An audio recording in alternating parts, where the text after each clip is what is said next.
ಶ್ರೀ ಗುರು ರಾಘವೇಂದ್ರಾಯ ನಮಃ. ಎಲ್ಲರಿಗೂ ನನ್ನ ನಮಸ್ಕಾರಗಳನ್ನ ತಿಳಿಸ್ತಾ, ಬೇರೆಯವ್ರ ಹಾಗೆ ನನ್ನ ಆತ್ಮ ಇವಾಗ ಶುದ್ಧವಾಗಿದೆ ಅಂತ ನಾನು ಹೇಳಲ್ಲ. ಹುಟ್ಟಿದಾಗ್ಲಿಂದ ನನ್ನ ಆತ್ಮ ಶುದ್ಧವಾಗಿರೋದಕ್ಕೆ ನನ್ನ ಆತ್ಮದೊಳಗಡೆ ಪರಮಾತ್ಮ ಬಂದು ನೆಲೆಸಿದ್ದಾರೆ. ರಾಘವೇಂದ್ರ ಸ್ವಾಮಿಯವ್ರ ಬಗ್ಗೆ ಕೂತಾಗ ಒಂದ್ ಕಡೆ, ನಿಂತಾಗ ಒಂದ್ ಕಡೆ, ಮನ್ಸೋ ಹೆಚ್ಚೆ ಸುಳ್ಳುಗಳನ್ನ ಹೇಳೋದ ಸಾಧನೆ ಅಂತ ಅಂದ್ರೆ, ಕೆಲವ್ರು ಹೇಳ್ತಾರೆ ನಾನು ರಾಘವೇಂದ್ರ ಸ್ವಾಮಿಯವ್ರ ಸೇವೆನ ಹುಟ್ಟಿದಾಗ್ಲಿಂದ ನೋಡ್ಕೊಂಡು ಬಂದಿದ್ದೀನಿ, ಹುಟ್ಟಿದಾಗ್ಲಿಂದ ಮಾಡ್ಕೊಂಡು ಬಂದಿದ್ದೀನಿ, ನೆನ್ನೆ ಮೊನ್ನೆ ಬಂದಿರೋ ನಿಮ್ಗೇನು ಗೊತ್ತು ಅನ್ನೋದ ಸಾಧನೆ ಅಂದ್ರೆ, ಅಥವಾ ನೆನ್ನೆ ಮೊನ್ನೆ ಬಂದು ಪೂಜೆ ಮಾಡ್ತಿರೋ ರಾಘವೇಂದ್ರ ಸ್ವಾಮಿಯವರ ಭಕ್ತರನ್ನ ನೋಡಿ ಕಾಪಿ ಮಾಡೋದ ಸಾಧನೆ ಅಂತ ಅಂದ್ರೆ, ಅಥವಾ ರಾಘವೇಂದ್ರ ಸ್ವಾಮಿಯವರಂದ್ರೆ ಯಾರು ಅಂತಾನೆ ಗೊತ್ತಿಲ್ಲ, ಮಂತ್ರಾಲಯ ಎಲ್ಲಿದೆ ಅನ್ನೋದೇ ಗೊತ್ತಿಲ್ಲ ಅಂತ ಹೇಳದ ಸಾಧನೆ ಅಂದ್ರೆ, ಬಾಯ್ ಬಿಟ್ರೆ ರಾಘವೇಂದ್ರ ಸ್ವಾಮಿಯವ್ರ ಬಗ್ಗೆ ಸುಳ್ಳು ಹೇಳದ ಸಾಧನೆ ಅಂತ ಅಂದ್ರೆ, ಅಥವಾ ರಾಘವೇಂದ್ರ ಸ್ವಾಮಿಯವರೇ ನನಗೆ ತಿಳಿಸಿದ್ದಾರೆ ಅಂತ ಹೇಳಿ ಜನರಿಗೆ ಮೋಸ ಮಾಡಿ, ಜನರಿಂದ ದುಡ್ಡು ವಸೂಲಿ ಮಾಡಿ, ಆ ದುಡ್ಡಿಂದ ನಿಮ್ಮ ಸ್ವಂತ ಕೆಲಸ ಕಾರ್ಯಗಳನ್ನ ಮಾಡ್ಕೊಳ್ಳೋದ ನಿಮ್ಮ ಸಾಧನೆ ಅಂದ್ರೆ, ಅಥವಾ ಸಬ್ಸ್ಕ್ರೈಬರ್ಸ್ ಮತ್ತೆ ಫಾಲೋವರ್ಸ್ಗೋಸ್ಕರ ಬೇರೆಯವ್ರ ಹತ್ರ ಬೇಡ್ತಿರಲ್ಲ ಅದ ನಿಮ್ಮ ಸಾಧನೆ ಅಂದ್ರೆ, ಅಥವಾ ಬೇರೆಯವ್ರಿಗೆ ಕೆಟ್ಟದಾಗಿ ಕಮೆಂಟ್ ಹಾಕೋದಿಕ್ಕೆ ಅಂತಾನೆ ಒಂದು ಸಂಘನ ಕಟ್ಕೊಂಡು ಆ ಸಂಘನ ಇನ್ನೊಬ್ಬರ ಮೇಲೆ ಚೂ ಬಿಡ್ತಿರಲ್ಲ ಅದ ನಿಮ್ಮ ಸಾಧನೆ ಅಂತ ಅಂದ್ರೆ, ಯಾವುದು ನಿಮ್ಮ ಸಾಧನೆ ಅಂತ ನಾವು ಅಸೂಯೆ ಪಡಬೇಕು? ಯಾವ ಸಾಧನೆನ ನೋಡಿ ಅಸೂಯೆ ಪಡ್ಕೊಳ್ಳೋ ಹಾಗೆ ನೀವು ಸಾಧಿಸಿದ್ದೀರಾ? ರಾಘವೇಂದ್ರ ಸ್ವಾಮಿಯವ್ರ ಹತ್ರ ಹೂ ಪ್ರಶ್ನೆನ ಕೇಳ್ತೀನಿ ಅಂತ ಯಾರೋ ಒಬ್ರ ಮೂಲಕ ಹೂ ಪ್ರಶ್ನೆ ಕೇಳೋದಿಕ್ಕೆ ಅಂತ ಹೇಳ್ಬಿಟ್ಟು ವಾಟ್ಸಪ್ ಅಲ್ಲಿ ದುಡ್ಡು ವಸೂಲಿ ಮಾಡಿಕೊಂಡು, ರಾಘವೇಂದ್ರ ಸ್ವಾಮಿಯವರು ಹೂ ಕೊಡದೆ ಇದ್ರು ಹೂ ಕೊಟ್ರು ಅಂತ ಹೇಳಿ, ಹೂ ಪ್ರಶ್ನೆ ಕೇಳದೆ ಹೂ ಕೊಟ್ಬಿಟ್ರು ಅಂತ ಹೇಳಿ ವಿಡಿಯೋಗಳ ಮೂಲಕ ತೋರಿಸ್ತಿದ್ರಲ್ಲ ಇಲ್ಲಿದ್ ಸಲ್ಲದನ್ನ, ಅದು ನಿಮ್ಮ ಸಾಧನೆ ಅಂತ ಅನ್ಕೋಬೇಕಾ ನಾವು? ಯಾವುದು ನಿಮ್ಮ ಸಾಧನೆ ಅಂತ ಹೇಳಿ ಹೊಟ್ಟೆ ಊರಿ ಪಡ್ಕೊಳ್ಳೋ ಅಷ್ಟು ಸಾಧಿಸಿದಿರಾ ಹೇಳಿ? ಕಾಣಿಸುತ್ತೆ, ಎದ್ದು ಚೆನ್ನಾಗಿ ಕಾಣಿಸುತ್ತೆ. ನನ್ನಿಂದ ಪ್ರತಿದಿನ ಬದಲಾಗ್ತಿರೋದು, ನನ್ನ ವಿಡಿಯೋಗಳನ್ನ ನೋಡೋದು, ನನ್ನ ತಮ್ನೈಲು ಟೈಟಲು, ಇನ್ನೇನು ಕೆಲಸ ಇಲ್ವಲ್ಲ ನಿಮಗೆ? ಕಾದು ರಣ ಹದ್ದುಗಳ ಕಾಯ್ತವಲ್ಲ ಹಾಗೆ ಕಾದು ನನ್ನಿಂದ ಬದಲಾಗ್ತಿದ್ದೀರಾ. ಆ ಬದಲಾವಣೆ ಅಂತೂ ಎದ್ದಿಗೆ ಕಾಣಿಸುತ್ತೆ, ಬಹಳ ಖುಷಿಯಾಗುತ್ತೆ. ಏನದು ನೆನ್ನೆ ಮೊನ್ನೆ ಬಂದು ಪೂಜೆ ಮಾಡೋಳಿಂದ ಏನೋ ಕಲಿತು ತಿಳಿದು ಬದಲಾಗ್ತಿದ್ದೀರಲ್ಲ, ಬದಲಾಗಿ ಇನ್ನೂ ಹೆಚ್ಚು ಬದಲಾಗಿ. ಆದರೆ ಏನೂ ಇಲ್ಲದೆ ನನ್ನ ಪಾಡಿಗೆ ನಾನಾಯಿತು, ನನ್ನ ಭಗವಂತ ಆಯಿತು, ನನ್ನ ಮನೆ ಆಯಿತು, ನನ್ನ ಸೇವೆ ಆಯಿತು ಅಂತ ಸೇವೆ ಸಲ್ಲಿಸ್ತಿದ್ರೆ, ನನ್ನ ತಮ್ನೈಲ್ ನೋಡೋದು, ನನ್ನ ಟೈಟಲ್ ನೋಡೋದು, ನನ್ನ ವಿಡಿಯೋ ನೋಡೋದು, ನನ್ನ ಪೋಸ್ಟ್ ನೋಡೋದು ನೋಡ್ಬಿಟ್ಟು ಸುಮ್ಮನಿರೋ ನನ್ನನ್ನು ಕೆಣಿಕೊಂಡು ಬರೋದು, ಇದಾ ನಿಮ್ಮ ಸಾಧನೆ ಅಂತ ಅಂದರೆ, ನನ್ನನ್ನು ನೋಡಿ ಫಾಲೋ ಮಾಡ್ತಿದ್ದೀರಲ್ಲ ಅದಾ ನಿಮ್ಮ ಸಾಧನೆ ಅಂತ ಅಂದರೆ, ಯಾವುದು ನಿಮ್ಮ ಸಾಧನೆ? ವ್ಯೂಸು ಮತ್ತು ಕಂಟೆಂಟ್ಗೋಸ್ಕರ ಪ್ರತಿನಿತ್ಯ ಯಾರನ್ನಾದ್ರೂ ಒಬ್ರನ್ನ ಬೈಕೊಂಡು ನಿಮ್ಮ ವಿಡಿಯೋಗಳನ್ನ ಮಾಡ್ತಿರಲ್ಲ ಅದಾ ನಿಮ್ಮ ಸಾಧನೆ ಅಂತ ಅಂದರೆ, ಅಥವಾ ಯಾರಾದರೂ ವಿಡಿಯೋ ಮಾಡಿರೋದನ್ನ ನೋಡಿ ತಕ್ಷಣ ಅದನ್ನು ಕದ್ದು ನಿಮ್ಮ ವಿಡಿಯೋಗಳಲ್ಲಿ ಅರ್ಧ ಗಂಟೆ 1 ಗಂಟೆಗೆ ವಿಡಿಯೋ ಮಾಡ್ತಿರಲ್ಲ ಅದಾ ನಿಮ್ಮ ಸಾಧನೆ ಅಂತ ಅಂದರೆ, ಯಾವ ಒಂದು ಸಾಧನೆನೂ ನಾನು ನೋಡಿ ಹೊಟ್ಟೆ ಕಿಚ್ಚು ಪಡೋಷ್ಟು ನೀವು ಮಾಡಿಲ್ಲ. ಒಂದು ಅರ್ಥ ಮಾಡ್ಕೊಳ್ಳಿ, ನನ್ನ ಪಾಡ್ಗೆ ನಾನು ಇರೋಳನ್ನ ಕೆದಕಿ ನನ್ನ ಕೈಲಿ ಅನ್ನಿಸ್ಕೊಳ್ತಿದ್ದೀರಾ.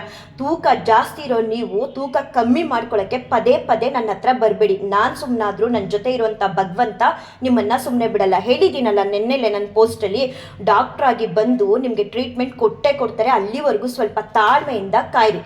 ಸಿಕ್ಕಾಬಟ್ಟೆ ಖುಷಿ ಆಗುತ್ತೆ. ಯಾಕಂತ ಅಂದರೆ ಕೆಲವ್ರಂತೂ ಡೈ ಹಾರ್ಟ್ ಫ್ಯಾನ್ ಅಂತ ಹೇಳ್ತಾರಲ್ಲ ಆ ರೀತಿ ಇದ್ದಾರೆ. ನನಗೆ ಕಾದು ರಣಹದ್ದುಗಳು ಕಾಯ್ತವಲ್ಲ ಆ ರೀತಿ ಕಾದು ನನ್ನ ವಿಡಿಯೋಗಳನ್ನ ನೋಡಿ ಕಂಟೆಂಟ್ಗಳನ್ನ ಕ್ರಿಯೇಟ್ ಮಾಡ್ಕೊಳ್ತಾರೆ. ನಾನು ಹೇಳೋ ಒಂದೊಂದು ಪದಗಳನ್ನು ಪಾಪ ಸ್ವಂತಿಕೆ ಅನ್ನೋದೇ ಅವ್ರಿಗೆ ಭಗವಂತ ಕೊಟ್ಟಿಲ್ಲ ಅನಿಸುತ್ತೆ, ಅವ್ರ ವಿಡಿಯೋಗಳಲ್ಲಿ ಯೂಸ್ ಮಾಡ್ಕೊಳ್ತಾರೆ. ಅಷ್ಟು ಮಾತ್ರ ಅಲ್ಲ, ನಾನು ಹಾಕೋ ಒಂದೊಂದು ತಮ್ನೈಲು ಟೈಟಲ್ಲು ಪೋಸ್ಟು ಪಾಪ ಬೇರೆ ಏನು ಕೆಲಸ ಇರಲ್ಲ ಅವ್ರಿಗೆ ಮನೆಗಳಲ್ಲಿ ಅಂತ ಅನಿಸುತ್ತೆ.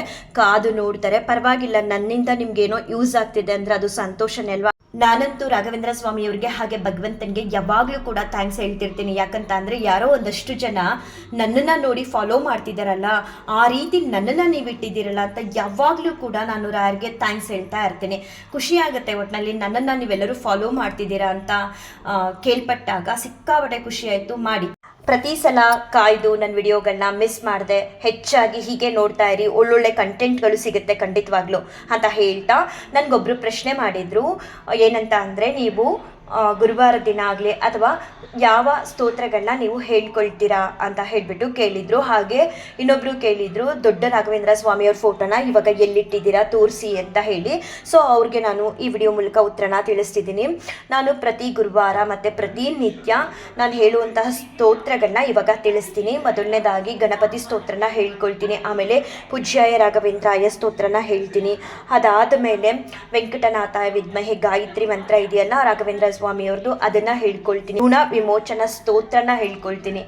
ನೆಕ್ಸ್ಟು ಶನಿ ಮಹಾತ್ಮ ಒಂದು ಸ್ತೋತ್ರ ಬರುತ್ತೆ. ನೀಲಾಂಜನ ಸಮಾಭಾಸಂ ರವಿಪುತ್ರ ಮಿಮಾಗ್ರಜಂ ಛಾಯಾ ಮಾರ್ತಾಂಡ ಸಂಭೂತಂ ತಮ್ ನಮಾಮಿ ಶನೇಶ್ವರಂ ಅಂತ ಹೇಳಿ ಅದಾದ್ಮೇಲೆ ಕೃಷ್ಣನ್ ಸ್ತೋತ್ರನ ಹೇಳ್ಕೊಳ್ತೀನಿ.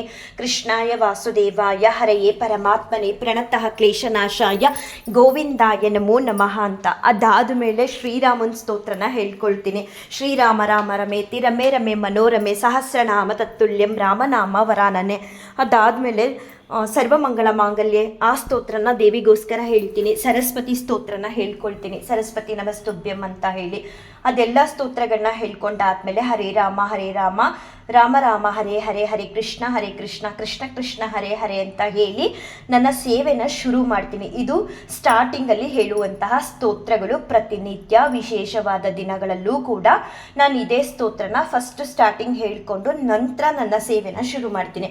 ಮೊದಲನೇದಾಗಿ ಭಗವದ್ಗೀತೆನ ಹೇಳ್ಕೊಳ್ತೀನಿ. ಅದಾದಮೇಲೆ ದುರ್ಗಾ ಸ್ತೋತ್ರ ಅಂತ ಬರುತ್ತೆ, ಆ ದುರ್ಗಾ ಸ್ತೋತ್ರನ ಹೇಳ್ಕೊಳ್ತೀನಿ. ನಂತರ ನಾನು ಹನುಮಾನ್ ಚಾಲೀಸ್ನ ಹೇಳ್ತೀನಿ, ಗುರು ಸ್ತೋತ್ರನ ಹೇಳ್ಕೊಳ್ತೀನಿ. ಅದಾದ್ಮೇಲೆ ಹನುಮಾನ್ ದೇವ್ರಿಗೆ ಸಂಬಂಧಪಟ್ಟಂತಹ ಸ್ತೋತ್ರ ಇದೆ, ಅದನ್ನು ಒಂದು 3 ಬಾರಿ ಹೇಳ್ಕೊಳ್ತೀನಿ. ನಂತರ ಎಲ್ಲ ವಿಗ್ರಹಗಳಿಗೂ ಅಭಿಷೇಕನ ಮಾಡಿ ಮತ್ತು ವಿಗ್ರಹಗಳನ್ನೆಲ್ಲ ಓರಿಸಿ ಅವ್ರಿಗೆಲ್ಲ ಗಂಧ ಕುಂಕುಮ ಇಡುವಂಥ ವಿಗ್ರಹಗಳಿಗೆ ಅರಿಶಿನ ಕುಂಕುಮನ ಇಟ್ಟು ನಂತರ ನಾನು ನೈವೇದ್ಯನ ಮಾಡಿ ಅದಾದ ಮೇಲೆ ಮತ್ತೆ ಗರುಡ ಗಮನ ಸ್ತೋತ್ರ ಇದೆಯಲ್ಲ ಅದನ್ನು ಹೇಳ್ಕೊಳ್ತೀನಿ. ಎಲ್ಲ ಆದಮೇಲೆ ಮಹಾಮಂಗಳಾರತಿನ ಮಾಡ್ತೀನಿ. ಮಹಾಮಂಗಳಾರತಿ ಎಲ್ಲ ಆಗಿ ಪ್ರದಕ್ಷಿಣೆ ನಮಸ್ಕಾರನ ಮಾಡುವಾಗ ಅಚ್ಯುತಾಯ ನಮಃ ಅನಂತಾಯ ನಮಃ ಗೋವಿಂದಾಯ ನಮಃ ಅಂತ ಹೇಳ್ಕೊಳ್ತೀನಿ.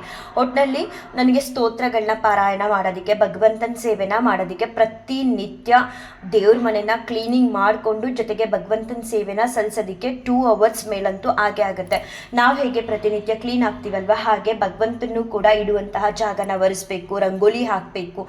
ಇದೆಲ್ಲ ಕೆಲಸಗಳನ್ನ ನಾನು ಮಾಡಿ ನಂತರ ಸೇವೆನ ಶುರು ಮಾಡೋದ್ರಿಂದ ಸೇವೆ ಮಾಡೋದ್ರ ಜೊತೆಗೆ ಸ್ತೋತ್ರ ಎಲ್ಲ ಪಾರಾಯಣ ಮಾಡೋದ್ರಿಂದ ಪ್ರತಿನಿತ್ಯ ನನಗೆ ಒಂದು 2.5 ಅವರ್ಸ್ ಬೇಕೇ ಬೇಕು. ಅದರಲ್ಲೂ ಮಂಗಳವಾರ ಮತ್ತು ಶುಕ್ರವಾರ ಅಂತ ಬಂದಾಗ ಲಲಿತಾ ಸಹಸ್ರನಾಮ ಖಡ್ಗಮಾಲಾ ಸ್ತೋತ್ರ ಆ ರೀತಿ ಎಕ್ಸ್ಟ್ರಾ ಸ್ತೋತ್ರಗಳನ್ನ ನಾನು ಹೇಳ್ಕೊಳ್ತೀನಿ. ಇನ್ನು ಶನಿವಾರ ಅಂತ ಬಂದಾಗ ವಿಷ್ಣು ಸಹಸ್ರನಾಮನ ಹೇಳ್ಕೊಳ್ತೀನಿ. ಅದನ್ನೆಲ್ಲ ಹೇಳೋದಕ್ಕೆ ಹಾಫ್ ಆನ್ ಅವರ್ ಟೈಮ್ ಬೇಕಾಗುತ್ತೆ. ಈ ರೀತಿಯಾಗಿ ನಾನು ಸ್ತೋತ್ರಗಳನ್ನ ಪ್ರತಿನಿತ್ಯ ಹೇಳ್ಕೊಳ್ತೀನಿ. ಇದೆಲ್ಲವನ್ನು ಕೂಡ ನನ್ನ ತಂದೆಯವರು ಅಂದರೆ ರಾಘವೇಂದ್ರ ಸ್ವಾಮಿಯವರೇ ತಿಳಿಸ್ಕೊಟ್ಟಿದ್ದು. ಇದಕ್ಕೂ ಮುಂಚೆ ನಾನು ಯಾವ ಸ್ತೋತ್ರಗಳನ್ನೂ ಕೂಡ ಹೇಳ್ತಿರ್ಲಿಲ್ಲ. ಇನ್ನು ಯಾವ್ಯಾವ ಸ್ತೋತ್ರಗಳನ್ನ ಅವರು ಕಲಿಯೋದಕ್ಕೆ ನನಗೆ ಪ್ರೇರಣೆ ಕೊಡ್ತಾರೋ ಅದನ್ನೆಲ್ಲವನ್ನು ಕೂಡ ಕಲ್ತ್ಕೋಬೇಕು ಅಂತ ಅಂದ್ಕೊಂಡಿದ್ದೀನಿ. ಸ್ತೋತ್ರ ಪಾರಾಯಣದಿಂದ ನಾವು ಭಗವಂತನ ಪ್ರೀತ್ಯರ್ಥರನ್ನಾಗಿ ಮಾಡ್ಬೋದು ಅನ್ನೋದನ್ನು ನಾನು ತಿಳ್ಕೊಂಡಿದ್ದೀನಿ. ಸೊ ರಾಘವೇಂದ್ರ ಸ್ವಾಮಿಯವರು ಯಾವುದಾದ್ರೂ ಒಂದು ಸೂಚನೆಯನ್ನು ಕೊಟ್ಟರೆ ಈ ಸ್ತೋತ್ರನ ಕಲಿ ಅಂತ ಅಂದರೆ ಅದನ್ನು ನಾನು ಕಲಿಯುವಂಥ ಪ್ರಯತ್ನನ ಪಟ್ಟು ರಾಘವೇಂದ್ರ ಸ್ವಾಮಿಯವ್ರ ಮುಂದೆ ಕೂತ್ಕೊಂಡು ಪಾರಾಯಣನ ಮಾಡ್ತಾ ಬರ್ತಿದ್ದೀನಿ. ಅದರಿಂದ ನನಗೆ ಎಲ್ಲ ರೀತಿಲೂ ಕೂಡ ಒಳ್ಳೆಯದಾಗಿದೆ ಕೂಡ. ಹಾಗೆ ದೇವ್ರ ಮನೆಯಲ್ಲಿ ಇದ್ದಂತಹ ದೊಡ್ಡ ರಾಘವೇಂದ್ರ ಸ್ವಾಮಿಯವರ ಫೋಟೋನ ರಾಯರೇ ಸೂಚಿಸಿದಂತಹ ಸ್ಥಳ ಅಂತಲೇ ಹೇಳ್ಬೋದು. ನಮ್ಮ ಮನೆ ಹಾಲಲ್ಲಿ ಒಂದು TV ಟೇಬಲ್ ಇದೆ, ಆ TV ಟೇಬಲ್ ಮೇಲೆ ಇಟ್ಟಿದ್ದೀನಿ. ಅಲ್ಲೂ ಕೂಡ ಪ್ರತಿ ಗುರುವಾರ ಬೆಳಿಗ್ಗೆ ಸಂಜೆ ತುಪ್ಪದ ದೀಪಗಳನ್ನ ಹಚ್ಚುತ್ತೀನಿ. ಹಾಗೆ ಪ್ರತಿನಿತ್ಯ ರಾಘವೇಂದ್ರ ಸ್ವಾಮಿಯವರಿಗೆ ಪ್ರದಕ್ಷಿಣೆ ನಮಸ್ಕಾರನೂ ಕೂಡ ಆ ಜಾಗದಲ್ಲಿ ನಿಂತು ಮಾಡ್ತೀನಿ. ದೇವ್ರ ಮನೆಯಲ್ಲಿ ಎಲ್ಲ ಸೇವೆ ಆದಮೇಲೆ ರಾಯರ ಮುಂದೆ ಕೂಡ ಹೋಗಿ ಪ್ರದಕ್ಷಿಣೆ ನಮಸ್ಕಾರನ ಮಾಡಿ ಅವ್ರ ಪಾದ ಮುಟ್ಟಿ ಪ್ರತಿನಿತ್ಯ ಆಶೀರ್ವಾದ ಕೂಡ ತಗೊಳ್ತೀನಿ. ನಾನು ಮಂತ್ರಾಲಯಕ್ಕೆ ಹೋಗೋದಕ್ಕೂ ಮುಂಚೆ ನನಗೊಬ್ರು ಪ್ರಶ್ನೆ ಮಾಡಿದ್ರು, ಹೇಗೆ ನೀವು ಪ್ರತಿನಿತ್ಯ ರಾಘವೇಂದ್ರ ಸ್ವಾಮಿಯವರ ಸೇವೆನ ಮಾಡ್ತೀರಾ ತಿಳಿಸಿ ಅಂತ. ಸ್ಟಾರ್ಟಿಂಗ್ಗೆ ನಾನು ವಿಡಿಯೋದಲ್ಲಿ ಹೇಳಿದ್ದೀನಲ್ಲ, ಸ್ತೋತ್ರಗಳನ್ನ ಎಲ್ಲವನ್ನು ಕೂಡ ಹೇಳ್ತೀನಿ. ಜೊತೆಗೆ ಬೆಳಿಗ್ಗೆ ಬ್ರಾಹ್ಮಿ ಮುಹೂರ್ತ ಅಂತ ಏನು ಹೇಳ್ತಾರೆ ಆ ಮುಹೂರ್ತದ ಸಮಯದಲ್ಲೇ ಪ್ರತಿನಿತ್ಯ ಎದ್ದೇಳ್ತೀನಿ. ನಾನು ಪೀರಿಯಡ್ಸ್ ಆದಂತಹ ಸಮಯ ಬಿಟ್ಟು ಎದ್ದು 3:50ಕ್ಕೆ ಮನೆ ಬಾಗಿಲು ಕಸ ಗುಡಿಸಿ ರಂಗೋಲಿ ಎಲ್ಲ ಹಾಕಿ ಮತ್ತು ದೇವ್ರ ಮನೆಯೂ ಕೂಡ ಕ್ಲೀನ್ ಮಾಡಿಕೊಂಡು ದೀಪಗಳನ್ನ ಹಚ್ಚಿ ಎಲ್ಲ ಸ್ತೋತ್ರಗಳನ್ನ ಹೇಳ್ಕೊಂಡು ಜೊತೆಗೆ ಕೊನೆಯಲ್ಲಿ ನಾನು ಹೇಳಿದಾಗೆ ನೈವೇದ್ಯನ ಮಾಡಿ ಮಹಾಮಂಗಳಾರತಿ ಮಾಡ್ತೀನಿ. ಪ್ರತಿನಿತ್ಯ ಎವ್ರಿಡೇ ಇದೇ ನನ್ನ ರೋಟೀನ್ ಆಗಿದೆ. ಜೊತೆಗೆ ಗುರುವಾರ ಅಂತ ಬಂದಾಗ ಮನೇಲಿ ತುಂಬಾ ಸ್ಪೆಷಲ್ ಆಗಿರುತ್ತೆ. ಗುರುವಾರ ಒಂದು ರೀತಿ ನಮ್ಮ ಮನೇಲಿ ಹಬ್ಬ ಇದ್ದಾಗೆ ಇರುತ್ತೆ. ಪ್ರತಿ ಗುರುವಾರ ಕೂಡ ಆ ದಿನ ಎಲ್ಲ ದೇವ್ರ ಫೋಟೋಗಳಿಗೆ ಹೆಚ್ಚಾಗಿ ಹೂ ತಂದು ಹಾಕಿರ್ತೀನಿ. ಮತ್ತು ರಾಯರಿಗೆ ಇಷ್ಟ ಆಗಿರುವಂತಹ ರವೆ ಉಂಡೆ ಮತ್ತು ಪ್ರಸಾದಗಳನ್ನ ಜಾಸ್ತಿ ಮಾಡಿರ್ತೀನಿ. ಹಾಗೆ ಹೊರಗಡೆಯಿಂದನೂ ಕೂಡ ಹಣ್ಣು ಹಂಪಲ ಎಲ್ಲ ಸ್ವಲ್ಪ ಜಾಸ್ತಿನೇ ತಂದಿಟ್ಟು ತುಂಬಾ ಸ್ಪೆಷಲ್ ಆಗಿರುತ್ತೆ. ಒಟ್ಟಿನಲ್ಲಿ ಸ್ವರ್ಗನೇ ನನ್ನ ಕಣ್ಮುಂದೆ ಬಂದಾಗಿದೆ ಅನ್ನೋ ಹಾಗೆ ರಾಘವೇಂದ್ರ ಸ್ವಾಮಿಯವರು ನನ್ನ ಕೈಯಿಂದ ಸೇವೆನ ಮಾಡಿಸ್ತಾರೆ. ಮಾಡಿಸ್ತಾರೆ. ಸಹಸ್ರಾರು ಸಂಖ್ಯೆಯಲ್ಲಿ ತುಂಬ ಜನ ಭಕ್ತರಿದ್ದಾರೆ. ಅಷ್ಟು ಜನರ ಮಧ್ಯೆ ನನಗೆ ರಾಘವೇಂದ್ರ ಸ್ವಾಮಿಯವರು ಶ್ರದ್ಧೆ, ಭಕ್ತಿ, ನಿಷ್ಠೆ ಅನ್ನೋದನ್ನು ಕೊಟ್ಟು ಸ್ವರ್ಗನೇ ನನ್ನ ಮುಂದೆ ಬಂದಿದೆಯೇನೋ ಅನ್ನೋ ರೀತಿ ಫೀಲ್ ಆಗ್ತಿರುತ್ತೆ ಪ್ರತಿ ಗುರುವಾರ ಕೂಡ ನಮ್ಮ ಮನೇಲಿ. ಆ ಒಂದು ರೀತಿಯ ಸೇವೆನ ನನ್ನ ಕೈಯಿಂದ ರಾಘವೇಂದ್ರ ಸ್ವಾಮಿಯವರು ಮಾಡಿಸ್ತಿದ್ದಾರೆ ಅಂತ ಹೇಳ್ಕೊಳ್ಳೋದಕ್ಕೆ ನನಗೆ ತುಂಬ ಅಂದರೆ ತುಂಬ ಹೆಮ್ಮೆ ಆಗುತ್ತೆ.